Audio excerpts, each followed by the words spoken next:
नमस्ते। ब्रज भाषा की मिठास और कृष्ण भक्ति से भरी इस सुमधुर व्याख्या में आपका स्वागत है। आज हम हिंदी साहित्य के उस चमकते सूर्य की बात करेंगे जिनकी रचनाओं ने सदियों से लोगों के दिलों पर राज किया है। हम चर्चा कर रहे हैं सूरदास के पद की।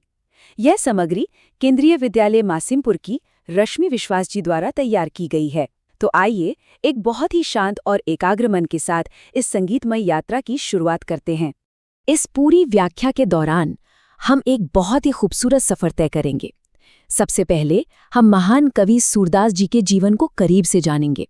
फिर एक एक करके उनके 4 अद्भुत पदों और उनमें छिपे हुए अर्थों को समझेंगे, जैसे गोपियों के मन की व्यथा, हारिल पक्षी का रूपक और राजधर्म की बातें।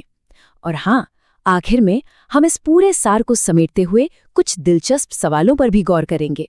तो चलिए, सबसे पहले हम उस महान विभूति के बारे में थोड़ा जान लेते हैं जिन्होंने इन अमर पंक्तियों को जन्म दिया, यानी कवि सूरदास जी। जब भी हम सूरदास जी की कल्पना करते हैं तो मन में तानपुरा लिए एक परम भक्त की छवि उभर आती है। ऐसा माना जाता है कि उनका जन्म 1478 के आसपास हुआ था। वे महाप्रभु वल्लभाचार्य जी के शिष्य थे और आपको बता दूं, अष्टछाप के कवियों में उनका नाम सबसे ऊपर आता है। उन्होंने साहित्य लहरी, सूरसारावली और सूरसागर जैसे महान ग्रंथ रचे। इनमें से सूरसागर तो मानो एक अमर कृति बन गई, जिसमें आपको उस समय के पारंपरिक भारतीय ग्रामीण जीवन, खेतीबाड़ी और पशुपालन की इतनी जीती जागती और प्यारी झलक मिलेगी कि आप बस उसी दौर में पहुंच जाएंगे। अब हम सोच सकते हैं कि आखिर उनकी कविताएं इतनी खास क्यों हैं। दरअसल सूरदास जी वात्सल्य और श्रृंगार रस के जादूगर माने जाते हैं। उन्होंने अपनी बात कहने के लिए कोई बहुत कठिन या किताबी भाषा नहीं चुनी, बल्कि आम बोलचाल की ब्रज भाषा का सहारा लिया। ब्रज भाषा में एक अपनी ही लय होती है, एक संगीत होता है। इसी संगीतात्मकता ने इंसान के साधारण से प्रेम को एक ऐसी शाश्वत कला में बदल दिया जो आज भी गाई और सुनी जाती है। ये अंदाज उन्हें अपने समय के बाकी शास्त्रीय कवियों से बिल्कुल अलग और बेहद खास बनाता है। अब हम उनके रचे हुए प्रथम पद की ओर बढ़ते हैं और देखते हैं कि इसके पीछे का असली भावार्थ क्या है। यहाँ जो दृश्य है ना, वो साहित्य के सबसे दिलचस्प पलों में से एक है। होता क्या है कि श्री कृष्ण मथुरा चले गए हैं और गोपियां उनके वियोग में तड़प रही हैं।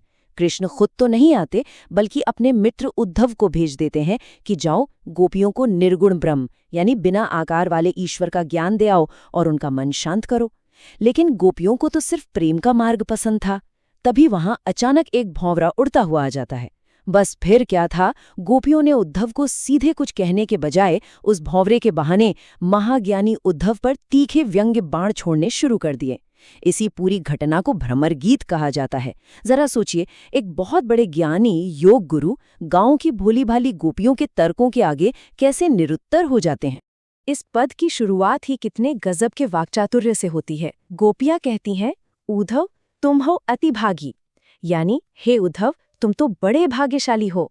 लेकिन रुकिए, ये कोई तारीफ नहीं है, ये तो एक बहुत ही गहरा तंज है। असल में वे कह रही हैं कि हे उद्धव, तुमसे बड़ा भागा कौन होगा जो प्रेम के सागर श्री कृष्ण के इतने करीब रहकर भी उनके प्रेम के धागे में नहीं बंध पाया। तुम्हारे मन में तो कोई अनुराग ही नहीं जगा। अपनी भावनाओं को व्यक्त करने के लिए गोपियों ने प्रकृति के क्या कमाल के रूपक चुने हैं। वे उद्धव के नीरस स्वभाव की तुलना कमल के उस पत्ते से करती हैं जो पानी में रहता तो है, लेकिन उस पर पानी की एक बूंद भी नहीं ठहरती, या फिर तेल की उस गगरी से जिसे पानी में डुबोने पर भी वो गीली नहीं होती। लेकिन जब वे अपनी बात करती हैं तो कहती हैं कि हम तो उन चींटियों की तरह हैं जो गुड़ की मिठास देखकर उससे ऐसी चिपट जाती हैं कि फिर कभी अलग नहीं हो पाती।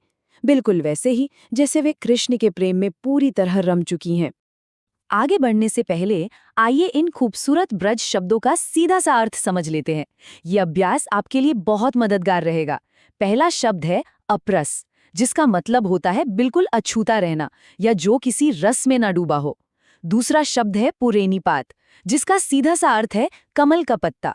इन शब्दों को अच्छे से समझने पर ही ब्रज भाषा की असली मिठास महसूस होने लगती है।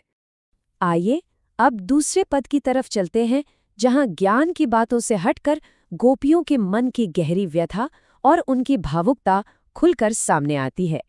इस दूसरे पद में गोपियों की बेबसी साफ छलकती है। वे भारी मन से कहती हैं, मन की मन ही मांझ रही। इसका मतलब है कि हमारे मन की जो भी इच्छाएं थीं, जो ढेरों बातें हमें अपने कान्हा से कहनी थीं, वो सब मन के भीतर ही दबी रह गई। वे अब तक इस आस में जी रही थीं कि कृष्ण लौटकर आएंगे, लेकिन उद्धव ने जब ये नीरस योग का संदेश सुनाया तो मानो उनकी विरह की आग में घी डल गया। अब उनकी तड़प और भी ज्यादा बढ़ गई है। यहाँ 2 शब्दों पर खास ध्यान दीजिएगा। एक है बिथा, जिसका अर्थ है बहुत गहरा दर्द या मन की व्यथा, और दूसरा है मर्यादा, यानी मर्यादा या कोई नैतिक सीमा। गोपियां बहुत ही भावुक होकर अंत में कहती हैं कि जब खुद श्री कृष्ण ने ही प्रेम की मर्यादा नहीं रखी और अपना वादा तोड़ दिया, तो भला अब हम किस उम्मीद पर धैर्य रखें। ये उनकी पीड़ा की चरम सीमा को दर्शाता है। चलिए अब तीसरे पद को देखते हैं। यहाँ आपको गोपियों के दृढ़ विश्वास का एक बहुत ही अनोखा और सुंदर उदाहरण मिलेगा। यहाँ गोपियों का अटूट समर्पण देखिए। वे कहती हैं, हमारे हरि हारिल की लकड़ी। ये पंक्ति अपने आप में कितनी मधुर है ना। हारिल एक ऐसा पक्षी होता है जो हमेशा अपने पंजों में लकड़ी का एक टुकड़ा मजबूती से पकड़े रहता है। उसे लगता है कि वही लकड़ी उसका एकमात्र सहारा है। गोपियों ने भी अपने मन, कर्म और वचन से नंद के लाल को उसी तरह अपने हृदय में कस का पकड़ रखा है। सोते जागते उनके होठों पर बस एक ही नाम रहता है, कान्हा। यहाँ किया गया तुलनात्मक वर्णन वाकई लाजवाब है।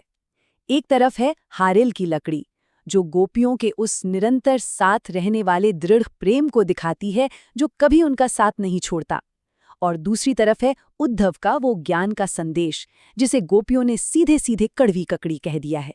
जैसे कोई कड़वी ककड़ी गले के नीचे नहीं उतार सकता, वैसे ही गोपियों के लिए ये बिना प्रेम वाला ज्ञान बिल्कुल अस्वीकार्य है।